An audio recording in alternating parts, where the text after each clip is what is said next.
এগুলো কি বলতো, এগুলো কদবেল ভর্তা। আজকে তোমাদের সাথে শেয়ার করব কদবেল ভর্তা কিভাবে বানাই। আসসালামু আলাইকুম, সবাই কেমন আছেন? আশা করি অনেক ভালো আছেন। আমি আপনাদের দোয়ায় অনেক ভালো আছি। এখানে দেখো 4টা কদবেল। আমি এখান থেকে একটা কদবেলই নিয়ে নিব। একটা ভর্তা করলে অনেকগুলো হয়ে যায়।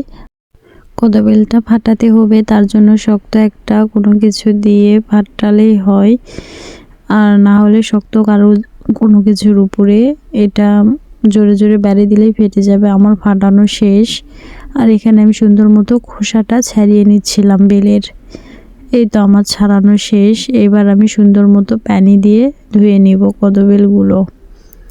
তারপরে একটা পাটায়, শুকনো পাটায় সুন্দরভাবে মরিচগুলো, কাঁচা মরিচ দিয়ে, যেহেতু আমি ভর্তাটা বানাবো তার জন্য কাঁচা মরিচ, সাথে একটু ফ্লেভারের জন্য ধনিয়া পাতাও নিয়ে নিলাম, একটু লবণ, 2 কোয়া রসুন, হলুদ, জিরা সুন্দরভাবে আমি বেটে নিব।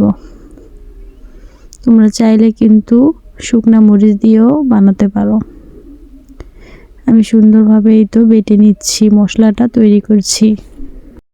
আমি কিন্তু খুব সুন্দরভাবে মশলাটা বেটে নিচ্ছি। তারপর আমার বাটাটা শেষ। তারপর আমি যে কদবেলগুলো আমি খোসা ছাড়িয়ে রেখেছিলাম সেই কদবেলগুলো কিন্তু এবার আমি পাটায় সুন্দরভাবে এরকমভাবে থিতা করে নিব।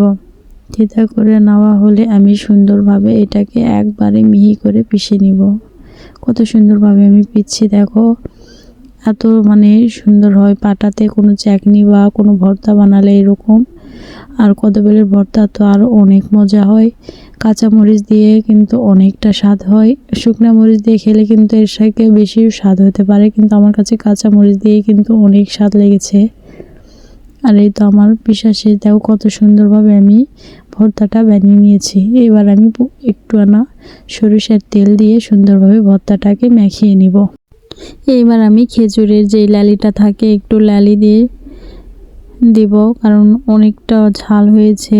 আর একটু গুড় বা কোনো চিনি, লালি বাসায় যার যেটা থাকে দিয়ে সুন্দরভাবে এরকম হালকা টক মিষ্টি ঝাল অসাধারণ লাগে। আর এত সুন্দর লোভনীয় হয়েছে যা বলার বাহির। আর খেতেও কিন্তু অনেকটা স্বাদ হয়েছে। আমার ভর্তাটা দেখলেই তোমরা বুঝতে পারবে।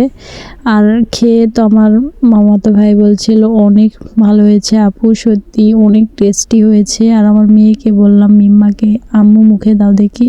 আমার মেয়ে বলল, আম্মু সত্যি অনেক টেস্টি হয়েছে। আজকের ভিডিও এই পর্যন্তই। তোমাদের কাছে কেমন লেগেছে কদবেল ভর্তা অবশ্যই কমেন্টে জানাবে। সবাই ভালো থাকবেন, সুস্থ থাকবেন। খোদা হাফেজ।